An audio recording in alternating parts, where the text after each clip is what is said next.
Rick? You know, Jeffrey, we've been talking about jobs, jobs, jobs, and Mark Z has done an unbelievable job of pounding that message home. He's fighting the White House. No, we've been doing it, and today we want to ask you what your thoughts are, Mark, on this Obama job speech he made the other day and what his proposal is. I mean, my thoughts were, it's a positive step, Rick. It's positive to be able to get some word out there, some encouraging word to help the markets. And I noticed the first, in the anticipation of the speech and then the post, the stock market went down, and then all of a sudden it digested everything and then went up. The idea about having him working very closely with Republicans and the way that they are going to put aside their differences and then hopefully do some cuts, like the payroll tax cut, I think is a positive.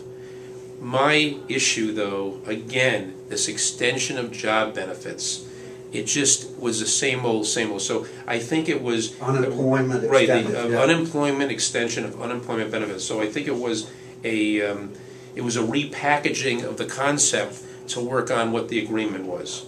Right. And so that was a little bit of disappointment, because I really think this was a chance to really do a lot of productive talks and proposals, and a lot of it was the same. It just repackaged some of the similar ideas. It's another stimulus, you know, in a way. Right. A lot of short-term jobs. They're not.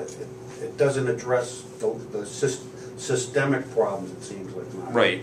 I mean, to be frank with you, Rick, one of the big issues we're going through, and Jeff and I have talked about this, is the more and more people stay unemployed, the more and more employers are hesitant to hire them. So the idea that somebody will get a tax credit for hiring somebody who's been unemployed for 6 months, there's got to be a really good reason why that person has been unemployed for 6 months, and then to invest in that person.